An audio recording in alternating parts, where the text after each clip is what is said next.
हाय viewers.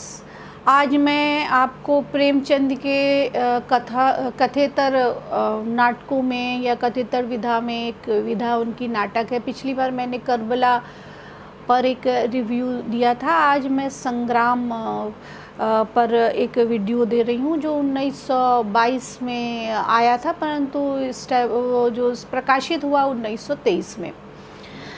तो इस नाटक के बारे में मुझे बात करते हुए ये सोच के बहुत अच्छा लग रहा है, क्योंकि उन्होंने जितना अपनी उपन्यासों और कहानियों में दम लगाकर अपनी बात कही है, ठीक उसी तरीके से उन्होंने नाटकों में भी बात कही है। परंतु उनकी ये कुछ नाटक ऐसे हैं जो वो नाटक इसलिए सफल नहीं कहे जा सकते क्योंकि ये मंची नहीं है। केवल आदमी पढ़ सकता है इसे और सोच सकता है। संकीर्ण इसमें एक समाज में ये समाज में इस नाटकों का मंची होना कठिन है, परंतु ये पढ़ा जाता रहा है और उनकी तो सारी कृतियाँ पढ़ने लायक हैं। तो ये वाचिक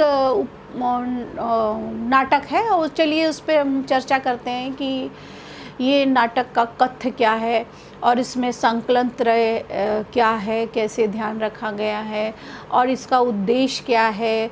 और स्वतंत्रता के पहले सारी बातें होती हैं कि ज़मींदारों को हमेशा एक ब्लैक या एक कलंक के रूप में माना गया है समाज का, परंतु इसमें उल्टा ही होता है कि सारे समाज में ये संग्राम सिंह एक ऐसा अकेला व्यक्ति होता है जो अपने लिए और देश के लिए और समाज के लिए सोचता है। अंग्रेज़ों से भी लड़ता है और अंग्रेज़ उसे कहते हैं कि तुम रैयत रख रहते हो और तुम उसका लोगों से तुम क्यों नहीं बेगार पैसे दिलवाते हो मुझे, अंग्रेज़ी शासन को मैं तुम्हें ख़त्म कर दूंगा। पर वह उसके लिए भी तैयार होता है और आश्चर्यजनक बातों से वह अपने काम स्वयं करता है और अपने को समाज के लिए जीता है। अपने बच्चे को गुरुकुल भेज देता है पढ़ने के लिए, परंतु वह समाज में जो नव निर्माण करता है, ब्रिटिश साम्राज्य के प्रति लड़ाई करता है,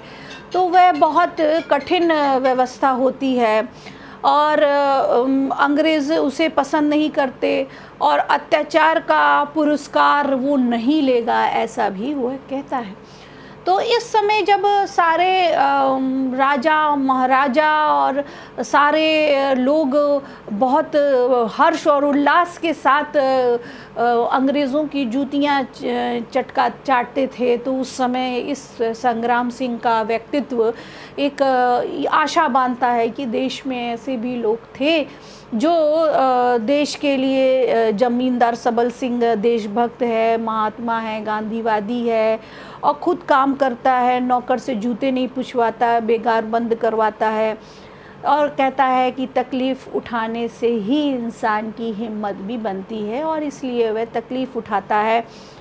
वह धनिकों, प्रेमचंद ने हमेशा धनिकों की प्रशंसा नहीं की है, परंतु सबल सिंह की प्रशंसा की है। उन्होंने कहा है कि धर्म को जो धनिक होते हैं उनका हर काम एक प्रखंड होता है, एक पाखंड लगता है उन्हें और उनकी ऐश्वर्य और संपत्ति से उन्हें सख्त नफरत थी, परंतु सबल सिंह के साथ उनका व्यवहार बदल जाता है और वो जानते हैं कि प्रेमचंद ये कहते हैं कि सबल सिंह केवल समाज के बारे में सोचता है, उसकी पत्नी और उसके जो नगर के लोग रहते हैं उसे वो बहुत पसंद करते हैं और छुआछूत का वो विरोध करता है और धर्म के ठेकेदारों को वो समाप्त करता है और एक सामाजिक चेतना पैदा करता है। ऐसा होता है सबल सिंह। तो ये सबल सिंह की कहानी पर पूरा का पूरा नाटक आधारित है। इसमें भाई वैचारिक अनुयायी नहीं है, वरन उसका सूदखोर भाई है और परंतु वो और उसकी पत्नी समाज सेवा करना चाहते हैं। ये दुश्मनी, वह पुलिस से भी दुश्मनी ले लेता है।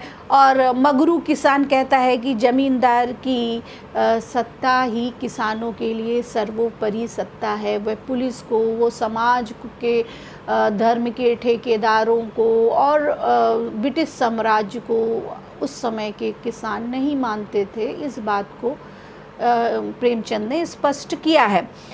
और हलदर किसान किस तरीके से उसका चरित्र उजागर किया है कि वह किसान ईमानदार होता था और अपने देश के प्रति, अपने समाज के प्रति ईमानदार होता था, और वह एजेंट का काम नहीं कर सकता था। इसलिए उसने कुछ उनके उपन्यासों में 2-3 नारियाँ ऐसी हैं जो एक नारी विमर्श के लिए और डिस्कशन के लिए महत्वपूर्ण पद रखती हैं, जैसे कि सलोनी काकी हैं, ज्ञानी देवी हैं, राजेश्वरी है।